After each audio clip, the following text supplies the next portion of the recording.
Chapter 48. What? Noelle can't believe Vincent. Dad cannot do that, I said in disbelief. No, Dad, he is a gem. I'm saying about my biological father, he said with sad face. You mean? He took a deep breath and said, Yes, I am adopted. I processed the words, what he was saying. I don't know where I lived, but one thing for sure, I was in the countryside. Only our house, fully surrounded by field. No other house near us. I was not allowed to go out of the house. He always resides in the alcohol and drugs. He didn't care to earn, feed me or Mom. A drop of tears fell on his cheeks. My poor little Mom. She is so skinny, pale and weak. But still I loved her so much. She went to all types of household chores and earned very hard. But that money will be snatched by him. But she hides some money to feed me. Many times, she made me to eat and slept in empty stomach, and when he is high on the drugs, he'll beat her. She'll shout every time someone to help her, but no one will be there to help us. But whatever happens to her, she'll not allow him to lay his hands on me. He stopped for some time and started to speak again. This all happened until I was 8. I still remember. It was April 13th, my birthday. That day, surprisingly, me and Mom both had full stomach dinner. We were so happy. She asked me to promise that one day I'll become famous. I promised. Then she asked how much I love her. Before I can answer that question, he stormed into the house and pulled me to beat me. My mom stopped him. He became devil because of her prevention. He pushed me aside and started to thrash my mom. Poor little women. How can she take that devil's anger? She died, lying in the pool of blood. He cried for some time, and again he spoke. He passed after that. I went near her and asked her to wake up all night, hoping she'll open the eyes and say everything is okay, but she didn't. She died before I can say how much I love her. I sat all night near her, seeing her broken face. Next morning, he woke up and saw the reality of what he'd done. He just simply, took her away and buried her in the field. No regret, no reaction, nothing. I saw his face in anger. After my mom went, there is no one to save me from that devil. He tortured me each and every day for fucking 2 years. He gave me beatings, cigarette burns, and many other things I cannot say. He never got tired of it. He laughed and enjoyed my screams and shouts, never cared whether I had food or clothes or sleep. One day, I cannot withstand it anymore. He came without sense into the house. I strike him in head with a rod. He fell unconscious.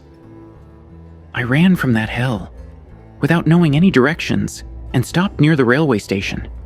I entered into one of the rails, and it stopped here. For first 2 weeks, I was in street lying on the pavement, not knowing what to do.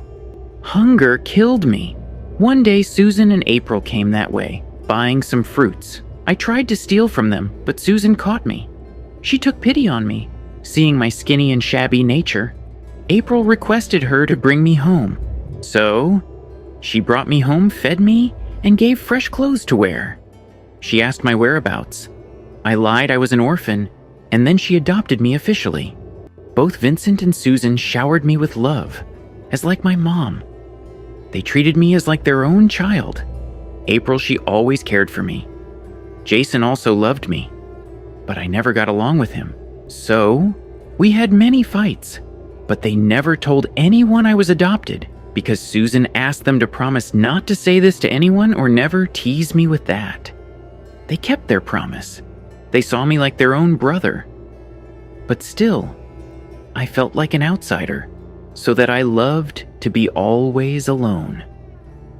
Every night, this nightmare started to follow me. I never spoke this to anyone about this. It again pushed me more away from them. In school, Rob is the only person I'll talk. No one except him. I felt tranquility, in loneliness. When I finished my collage, I was 22. I remembered my promise to Mom. I concentrated in business buying loan from Dad. Within 2 years, I established me as entrepreneur, and within a year, I became a well-known personality in the country. I thought, I'm gonna end as a lone soul until I met her. He took a deep breath. Her name is Freeney Baston. She came as assistant production manager to my firm. She was the most beautiful girl I've ever seen. Honey hair, silver eyes, light shaded with perfect fit body. She came first and talked to me. I liked her. Apart from Rob, she is the first one to near me.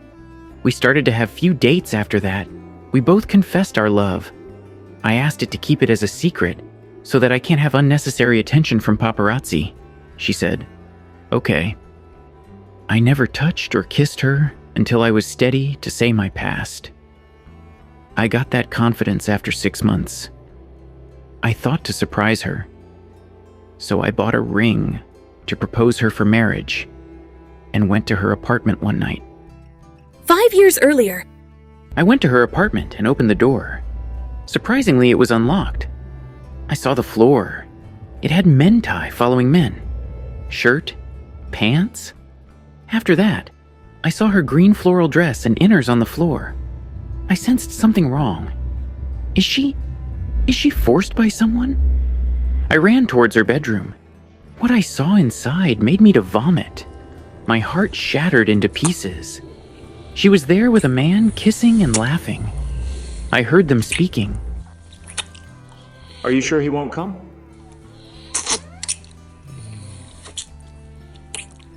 Oh, don't worry. He can't do those surprises as like you.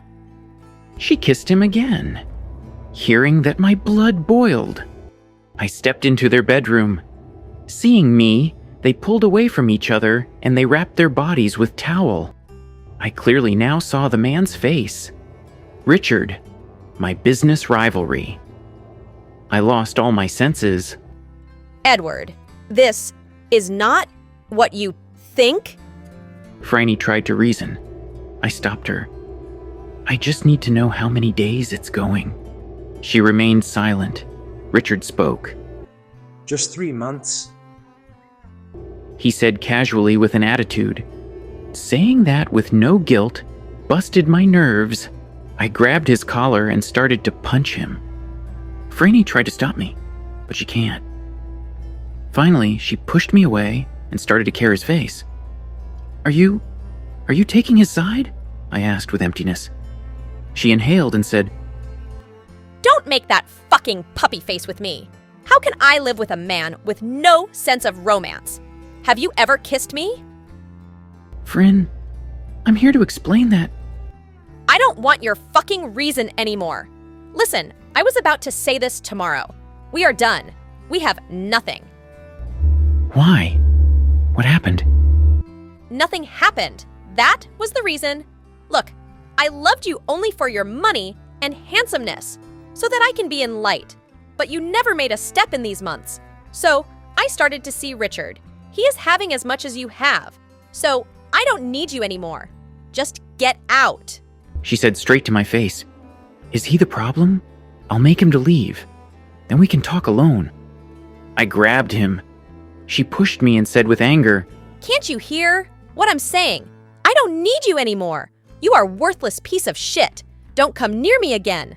I'm resigning tomorrow. Get out, you scumbag. Hearing that, my world spined and I was about to fall. I loved her from my bottom of heart, but she is only after my money. It's okay, darling. Just cool. I'll handle him. Richard kissed her and pulled me away from her. He made a way out of bedroom and said with pride, Mr. Kingston, not everyone can have everything like me. He continued, If you got suddenly rich, that doesn't mean you can have everything. Everything should be in their limits. How can you think you can have a beautiful girl near you? He laughed. Girls, or power, it should be with me, not with losers. But she is right in one thing. You are a worthless piece of shit. I'm born with golden spoon, but you're not even near the plastic spoon. So don't waste your time here. There are many whores in the street. You can pick one of them. Now I need to enjoy my fucking time with my new girl. So out. He pushed me out of the apartment and slammed door on my face.